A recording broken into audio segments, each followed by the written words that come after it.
In today's video, we are diving into Machiavellianism. We'll explore its definition and origins, how to recognize a manipulator, and how a manipulator achieves success.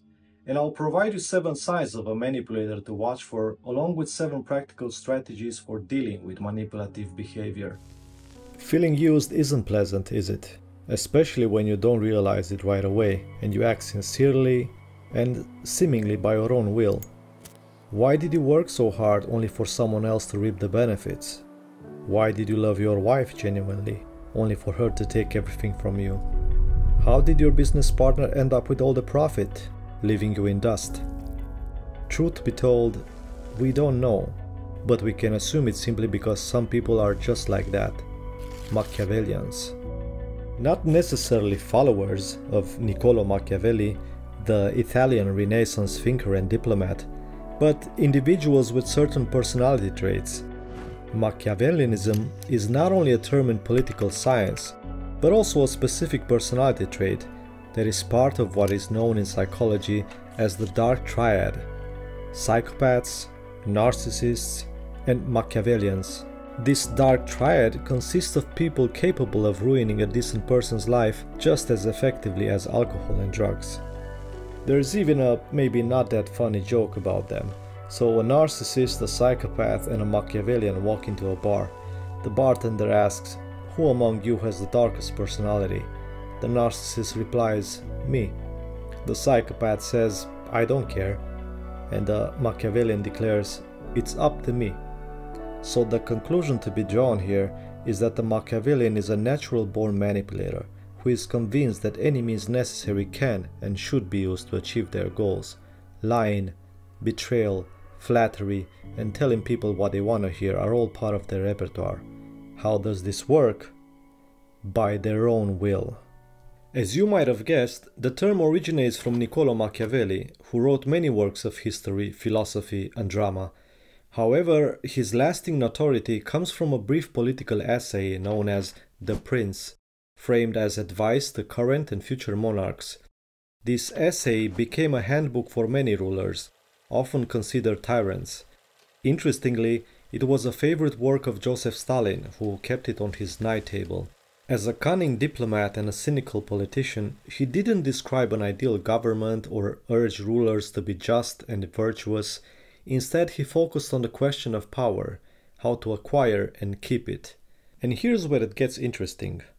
A prudent ruler cannot and must not honor his word when it places him at a disadvantage and when the reason for which he made his promise no longer exists, he declares. And he continues, "This advice would not be sound if all men were upright, but because they are treacherous and would not keep their promises to you, you should not consider yourself bound to keep your promises to them." It took several centuries before cognitive psychologists discovered that some people actually operate precisely according to Machiavelli's principles. Not because they read the book though. Lying, twisting facts, achieving their goals, it's ingrained in their character from the start. They are convinced from the outset that all people are inherently bad and corrupt. People are merely tools for such manipulators to achieve their goals. And why not use this tool if you can? That's why such individuals easily shape any situation to their advantage. The idea that Machiavellian traits can be inherited in a personality belongs to the American psychologist Richard Christie. From the late 1950s, he conducted research on this topic at Columbia University in New York.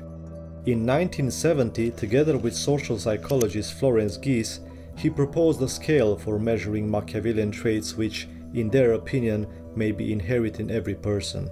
By passing the Mac test, consisting of 20 statements with which one can agree or disagree, anyone can determine how much of a cynical jerk they are. But surely you already know this about yourself, don't you? Shall we take a look? Now, while my goal is to shed light on how to recognize manipulative behavior, this can often be quite challenging because high Macs can subtly manipulate situations without being easily noticed. Nevertheless, don't worry, I'll tell you everything you need to know. Identifying a Machiavellian requires careful observation. They thrive in ambiguous settings where rules are unclear and conventional approaches don't apply. They are intelligent, charming, persuasive, and very skilled at saying exactly what people want to hear, yet completely devoid of emotions. They can effortlessly manipulate emotions, especially guilt, to achieve their goals. They don't know what conscience or morality is. They have no principles. They are convenient to work with in a team, especially if you need to outmaneuver another team. However, loving them or being friends with them is practically impossible and often quite painful. Here are 7 signs of a manipulator that you need to watch for. They are solely focused on themselves and their needs. Money and power are more important to them than friendly relationships. So we are paying them. Why? Because it's what you do. Oh. They are charming and self-assured.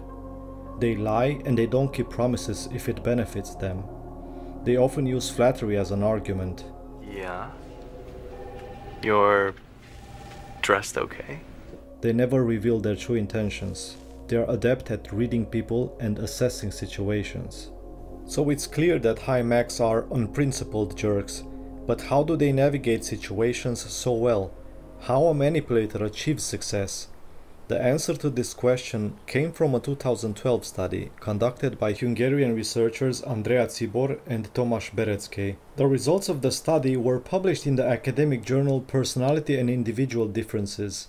Participants were first asked to take the MAC test to determine how highly developed their Machiavellian traits were. Then they played a simple game where they were given tokens and could occasionally donate some to charity, with the amount entirely up to them. At the end of the game, all the accumulated funds were divided equally among the participants, regardless of how much each contributed.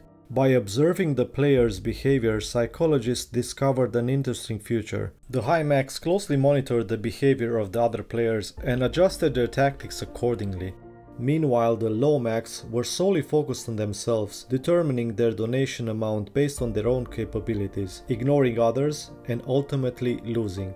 Does this mean that it makes sense to observe others in competitions? Well, I don't know what to say, but keep in mind that, like Big Brother, the Machiavellian sees you if he needs something from you, and he definitely knows you well.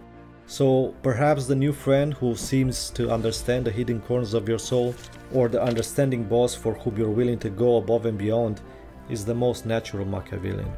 Once you've identified the Machiavellian, you need to decide what to do next, what to do with a manipulator. Here is what I suggest. Spend as little time with them as possible. Act wisely. If you need to interact with them, don't show emotions, keep a cool head, and base your communication solely on facts. I don't know you, man. You don't know me. When conversing, focus on them. Avoid pressure or manipulation by speaking as little as possible. Forget about the idea that they'll change someday and become different. Steer clear of topics that upsets you. I just need to hear Barry say, "You can eat my pudding." No. When you're agitated, you're particularly vulnerable. Don't try to explain your point of view to them. They don't care.